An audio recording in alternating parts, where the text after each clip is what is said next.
అందరికీ హాయ్. ఇప్పుడు మీరు నన్ను అడిగారు కామెంట్లో లైక్ 5 km రన్నింగ్‌కి 24 మినిట్స్ నాకు పడటం లేదని చెప్పేసి.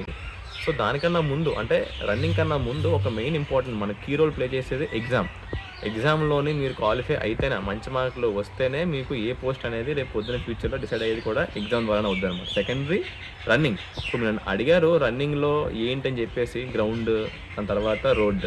నాకు అవైలబిలిటీలో గ్రౌండే ఉంది, నాకు అవైలబిలిటీలో రోడ్డు ఉందని చెప్పేసి అన్నారన్నమాట. సో దాని గురించి చెప్తాను. సో దానికన్నా ముందు ఎగ్జామ్ మీద మీరు ఎక్కువ కాన్సంట్రేట్ చేయండి.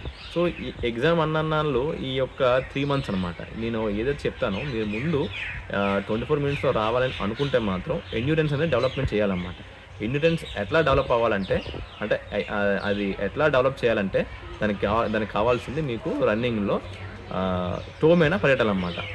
టో మీద ఎప్పుడైతే మీరు పరిగెడతారో దానివల్ల మీకు కాఫ్ మజిల్ అనేది బిల్డప్ అవుద్ది అనమాట. కొంచెం మజిల్ అనేది కొంచెం స్ట్రాంగ్ అవుద్ది. దాని ద్వారా మీరు స్లో రన్నింగ్ చేయడం వల్ల 2 days 5 km చేయండి. సో 5 km 7 km ఈ 2 days స్పాన్లో మీరు పెట్టుకోండి.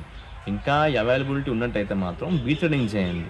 దాని తర్వాత హిల్ రన్నింగ్, స్టెప్స్ రన్నింగ్ కూడా చేయండి. దీని ద్వారా ఏమవుద్దంటే మెయిన్గా ఎండ్యూరెన్స్ అనేది ఎక్కడ డెవలప్ అవుద్ది అంటే మన స్టమక్ మీద అనమాట. స్టమక్ కానీ గట్టిగా ఉన్నట్టయితే మీకు బ్రీతింగ్లో ఎటువంటి ప్రాబ్లం కూడా రాదు. సో స్టమక్ ఎక్సర్సైజ్ మాత్రం మస్ట్ అనమాట, మ్యాండేటరీ. దీన్ని మాత్రం మర్చిపోకండి.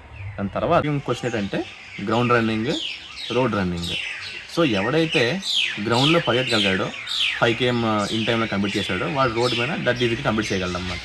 కానీ ఎవరైతే రోడ్డు మీద 5 km చేశాడో వాడికి గ్రౌండ్లో కొంచెం ఇబ్బంది పడుద్ది అనమాట. ఎట్లా అంటే మీకు గ్రౌండ్ అనేది మీకు రౌండ్స్ ఉంటాయన్నమాట. 13 రౌండ్స్ ఉంటుందన్నమాట. 13 రౌండ్స్ ఉండడం వల్ల మీకు సైకలాజికల్గా కొంచెం ఇంపాక్ట్ పడుతుంది. సైకలాజికల్గా ఎందుకు ఇంపాక్ట్ పడుతుంది అంటే మీరు వన్స్ ఒక రౌండ్ కంప్లీట్ చేసేటప్పుడు ఇంకా 10 ఉన్నాయా, ఇంకా 11 ఉన్నాయని చెప్పేసి ముందుగానే మీరు భయపడిపోతారు అనమాట. సో భయపడిపోవడం వల్ల ఏమవుతుందంటే మీ తాలూకా ప్రాక్టీస్ ప్రాక్టీస్ అంతా కూడా మర్చిపోతారు.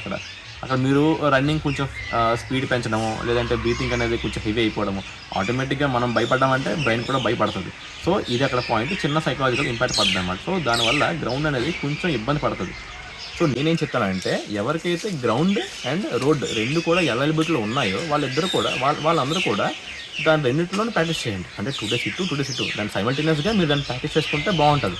ఎవరికైతే గ్రౌండ్ అనేది అవైలబిలిటీ లేదో వాళ్ళు మీరు పక్కూరికి వెళ్ళి మీరు అక్కడ ప్రాక్టీస్ చేసుకోవచ్చు, పర్లేదు, తప్పలేదు. అది కూడా లేదు మాకు చాలా దూరం అనుకుంటే మాత్రం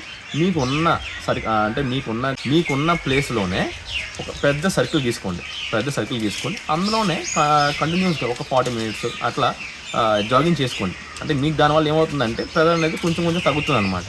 సో అంటే ఆ ఇంపాక్ట్ అనేది తగ్గడం స్టార్ట్ అవుతుంది అనమాట. ఈ వారానికి 1-2 సార్లు మీరు పక్కగా చేయండి. సో దానివల్ల మీకు ఏమవుతుందంటే ఇంపాక్ట్ ఎక్కువ పడదనమాట. ఒకసారిగా సడన్గా మీరు గ్రౌండ్లోనే రన్నింగ్ చేయాలని వస్తే మాత్రం. సో ఫస్ట్ మీరు ఎగ్జామ్ క్లియర్ చేయండి.